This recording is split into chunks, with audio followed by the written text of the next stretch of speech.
The frontier town of Silver Creek had two anchors: the saloon's ceaseless violence and the small stone library. Elara Somers was the librarian, a quiet spinster whose only companions were leather-bound books and flickering candlelight.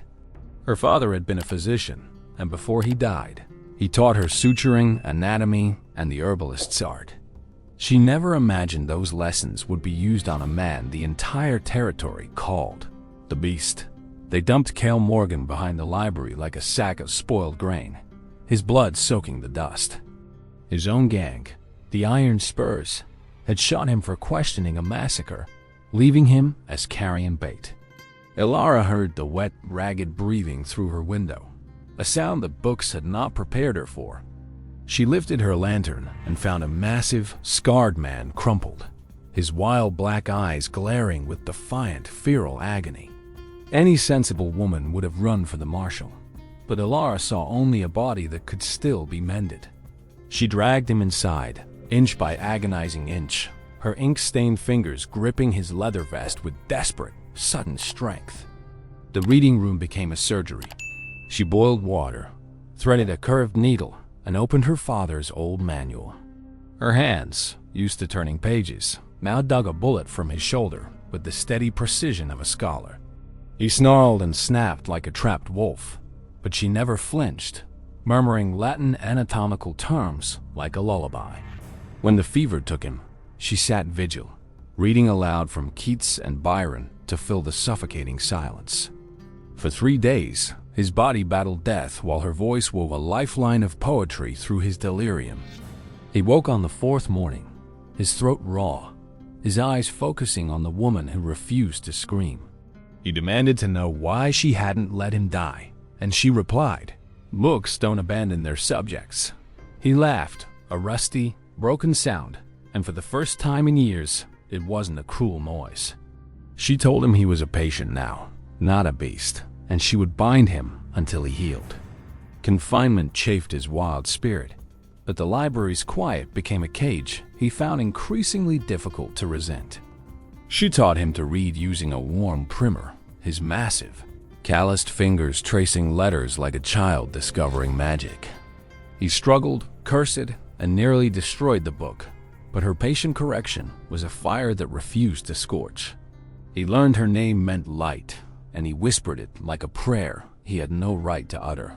She watched the beast recede, and beneath the feral armor, she found a man forged by unspeakable cruelty. He told her about his childhood, sold to a mining camp at 8, violence his only currency and language. She read him Wordsworth, describing daffodils he had never seen, and he wept without shame in the lamplight. They debated philosophy in the dim stacks. He argued with raw pragmatism, she with gentle, unshakable humanism. A fragile, improbable love grew between the ink-stained fingers and the scarred, healing hands that no longer clenched into fists. She touched his face one evening, tracing the jagged scar that ran from his brow to his jaw. He told her that scar had been a lesson in pain, but her touch was rewriting its memory entirely. He kissed her tentatively, as if she were a rare manuscript that might crumble under rough, violent handling.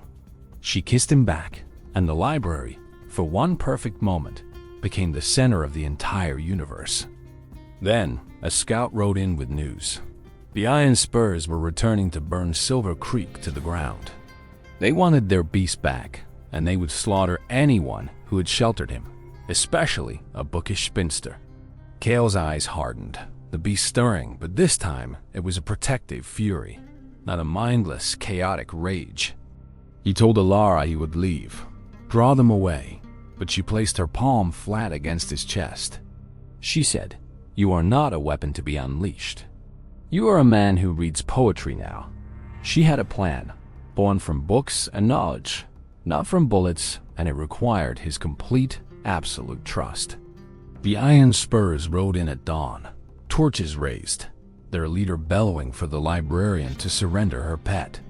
They expected a cowering woman and a chained animal, not a barricaded stone library bristling with silent, calculated defiance. Elara stood on the roof, a lantern in her hand, her voice ringing out with the authority of an army. She recited the territorial penal code, chapter and verse, declaring that any attempt to burn a public library was a capital offense. The gang laughed, but their horses shied when Kael stepped from the shadows, not as a beast, but as a guardian. He spoke, not with a snarl, but with a measured, cold fury that cut deeper than any bullet ever could. He told them he had been their beast, but this woman had shown him he was a man with a soul. The leader fired, and the battle erupted, a chaos of gunfire and shattering glass and pages torn by stray lead. Kael fought like a demon, but a precise, focused demon, protecting the doorway where Elara stood with her lantern. She signaled, and the townsfolk, who had been hiding, emerged with rifles, rallied by the librarian's prearranged, strategic courage. The iron spurs were outnumbered, outmaneuvered, and their leader was brought down by a shot from the marshal's rifle. When the smoke cleared, the library still stood, its books mostly intact, its keeper and her guardian alive and unwounded. Kael was bleeding from a graze, and Elara stitched him again, her hands steady despite the adrenaline still coursing. He told her she had bound not only his body but his heart, his soul, his entire fractured existence.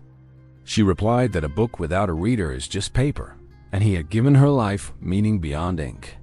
The town, once suspicious, now hailed them as heroes, the librarian and the beast who had become their shield.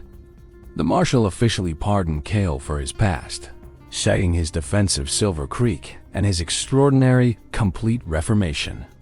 Elara expanded the library, adding a small medical clinic. Her dual legacies of books and healing finally merged. Kael became the unofficial guardian, his fierce presence deterring any outlaw who thought the town was vulnerable prey. They married in the reading room, standing before the same poetry shelf where he had wept at the daffodils. The preacher read from 1 Corinthians, but Elara also whispered a stanza of Byron, and Kael grinned through his tears. Their love was a library, quiet, deep, filled with endless stories, and strong enough to withstand any fire. They had a son, whom they named Verse, and a daughter named Sonnet, both raised among paper and peace. Kael taught them to fight, but only to protect the weak, and Elara taught them to read everything. The old gang leader, rotting in a territorial prison, sent word that he would escape and exact revenge. Kael rode out alone, not to kill, but to deliver a book of poetry and a message of forgiveness. The leader read the marked passage. The quality of mercy is not strained, and wept his own bitter, cleansing tears. The beast had become a missionary of words, the most improbable and effective weapon the frontier had ever witnessed.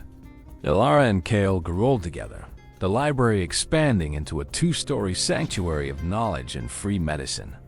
Their hair silvered, but their hands remained intertwined. One pair ink-stained, the other scarred, both gentle now. They passed within hours of each other, a final mercy, their graves side by side under the library's new oak. The inscription reads, "Here lie the librarian and the beast." She bound him with words. He kept her safe. Their son Verse became a poet, and their daughter Sonnet became a surgeon, legacies of the unlikely union. The library still stands, its collection now vast, and a bronze statue of a woman reading to a wolf adorns the entrance. Visitors are told the tale of the quiet spinster whose ink-stained fingers stitched a wild heart back into humanity. It is a story that proves love is not a shout but a whisper, and the gentlest hands can tame the savage. The frontier was built by many, but it was civilized by women like Elara and the men brave enough to listen. Never underestimate the power of a book, a needle, and a woman who refuses to see a beast. Now please subscribe to Weston Taylor's Official and ring the bell to keep these frontier fires burning forever. Tell me in the comments what book you would use to tame a wild heart, and I will read every response. Like and share this video if you believe that even the most hardened soul can be saved by a patient, loving word. The library is open, the lamp is lit, and the story of the beast and the librarian is now yours. Go and let your own ink-stained hands bind the wounds of a world that desperately needs quiet, fierce love.